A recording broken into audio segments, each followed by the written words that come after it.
secara keseluruhan, total klaim dan manfaat yang dibayarkan oleh industri asuransi jiwa untuk periode Januari sampai Maret 2023 tercatat mengalami peningkatan jika dibandingkan dengan periode yang sama di tahun 2022 lalu. Total klaim yang dibayarkan industri asuransi jiwa pada periode ini mencapai 45,56 triliun atau meningkat sebesar 5,1%. Dan kalau kita lihat dari berapa banyak jumlah orang yang merasakan manfaat klaim tersebut, tercatat ada 3.820.000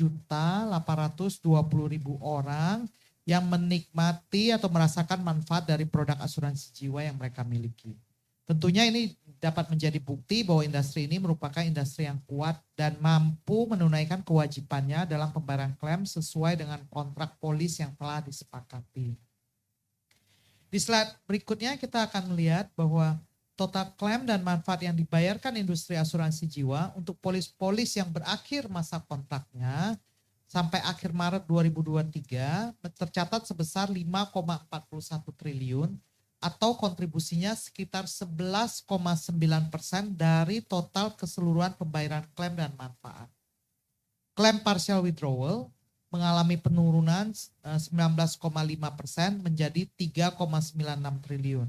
Nilai tersebut kontribusinya sekitar 8,7 terhadap total pembayaran klaim dan manfaat secara keseluruhan. Klaim surrender mengalami peningkatan yang signifikan jika dibandingkan dengan kuartal 1 tahun 2022, yaitu peningkatannya sebesar 39%. Klaim surrender tercatat berkontribusi terhadap total pembayaran klaim dan manfaat sebesar 58,7 atau setara dengan 26,75 triliun.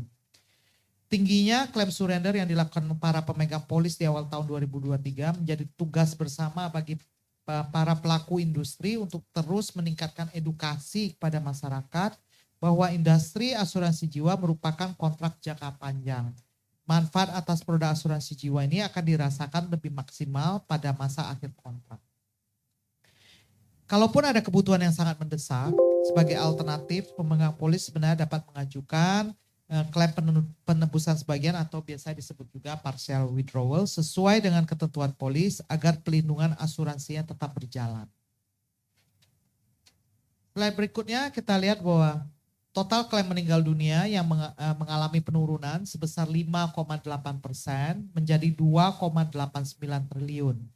Total klaim meninggal dunia ini kontribusinya lebih kurang 6,3% terhadap keseluruhan total pembayaran klaim dan manfaat.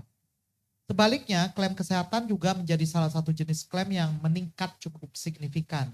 Secara keseluruhan, peningkatan klaim kesehatan mencapai 38,6% dengan total nilai sebesar 4,6 triliun yang kita bayarkan. Pembayaran klaim lainnya sebesar 1,94 triliun mengalami peningkatan 17,6% dibandingkan dengan periode yang sama pada tahun 2022.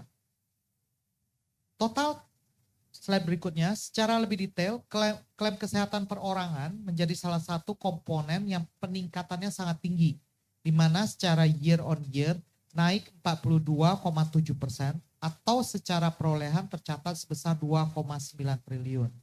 Sementara itu, kalau kita lihat dari asuransi kumpulan, klaim kesehatan asuransi kumpulan, peningkatannya juga cukup signifikan, yaitu 32% jika dibandingkan dengan kuartal 1 tahun 2022, sehingga menjadi 1,7 triliun.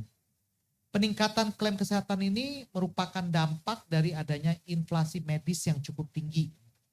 Oleh karena itu kami berpesan kepada seluruh pemegang polis untuk secara berkala melakukan review atas perlindungan yang dimilikinya agar tetap sesuai dengan kebutuhan.